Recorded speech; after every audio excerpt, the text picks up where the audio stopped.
Hello, everyone. Okay. Okay, I think you can see. It's bigger. Okay.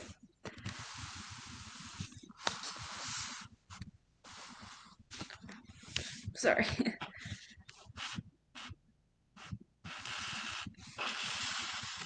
Okay. Okay. Hello, everybody. I am Madeline Bergay, a student here at the University of Arizona College of Optical Sciences.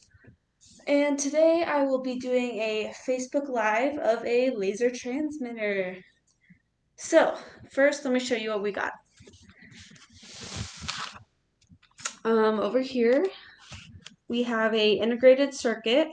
Actually, let me start with this. Okay. Over here, we also have an integrated circuit, which is connected to a phone with an aux cord. And it also has a laser. So, the audio signal is turned into a laser in the form of a modulated signal. And then it goes over here through free space and to over here where we have a detector, which is also on an integrated circuit. And over here, there's a transformer, which kind of boosts up the signal. And then it turns it into a DC signal, which is then connected to the speakers, and we get audio. So, trying to get both of them in. Okay, yeah. So, when I turn the volume up, when there's no music playing, it's just like loud beeping. But as you can see, it's transmitted through the laser because if I put my hand in front, it stops. And then if I play some music,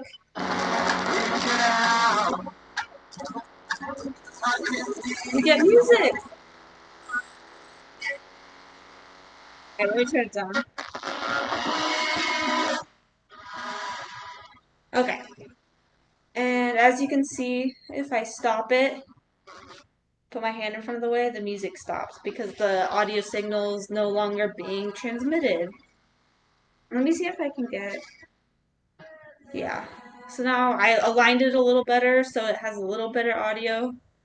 Um, yeah. And the audio is not going to be perfect because the laser is going through free space. So anytime it goes through free space, there is a little bit of interference, which causes a little bit of noise, but that's okay. There's a few ways we can minimize that, and I'll talk about that later. Um, so yeah, this could work it works for short distances like this.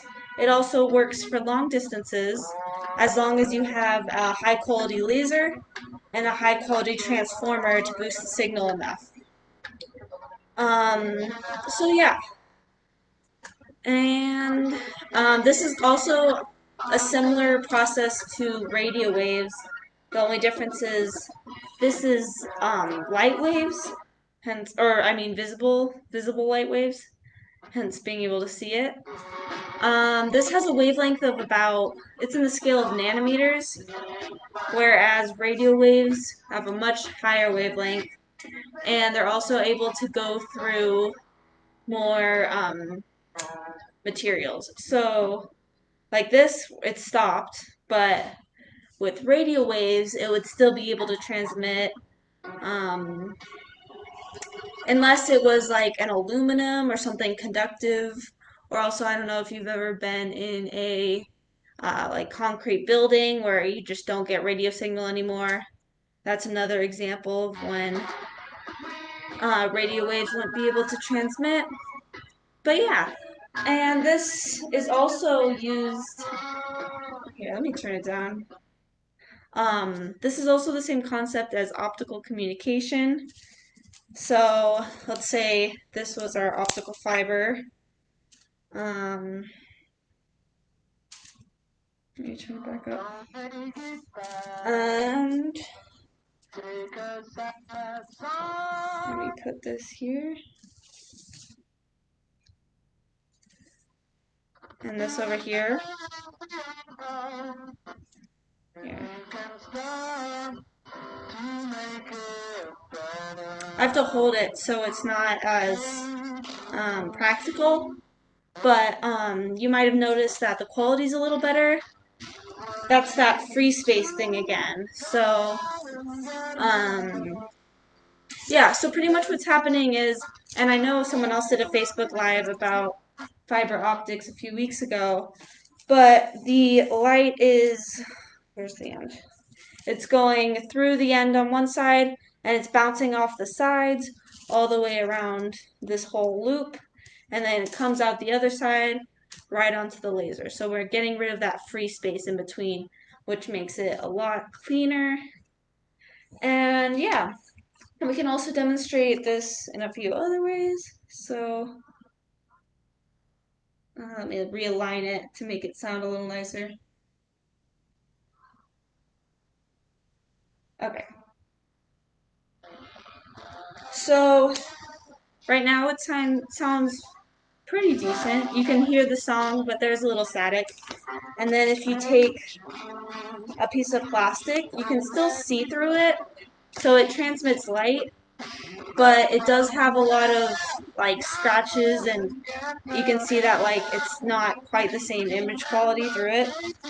So if you put that in front of it, you can still kind of hear it, but the sound quality definitely decreased a lot. We can do the same thing with like a piece of glass or anything that transmits light. So yeah, it's a lot quieter, but you can still kind of hear it. And yeah, there's a lot of noise. This one works not as well. So yeah. Oh, and so since this is just a visible light wave, we can also use a mirror. So if I go like this, it's not at all pointed at the sensor anymore. But this was kind of difficult. I need a white card.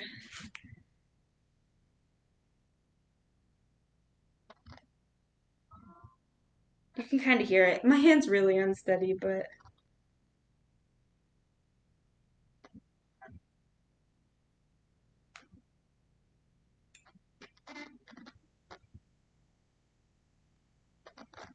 yeah, that one's really hard. But if I had a lab mirror instead of just like a bathroom mirror, it would be a little easier.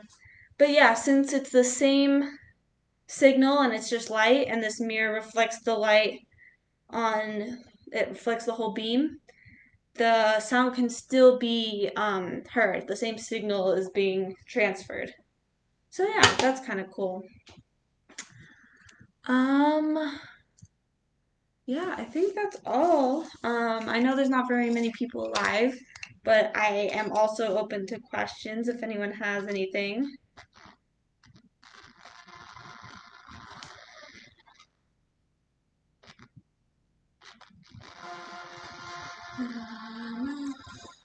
So yeah,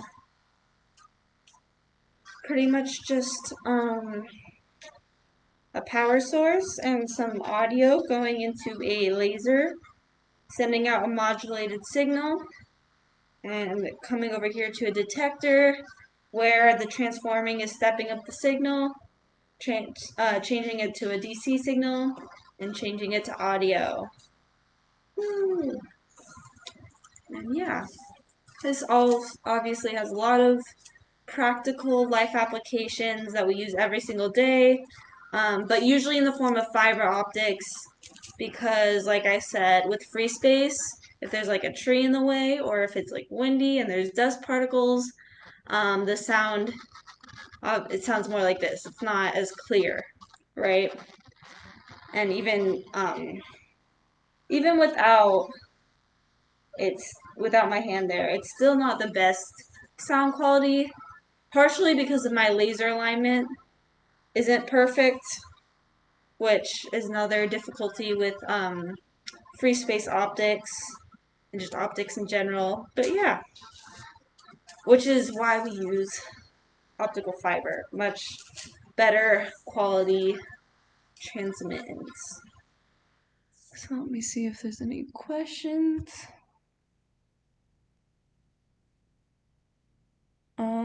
It's kind of me. I don't know if I would be able to find the questions. I'm not too familiar with Facebook. But yeah, I'm gonna assume there's no questions. Thank you all for coming and have a nice day.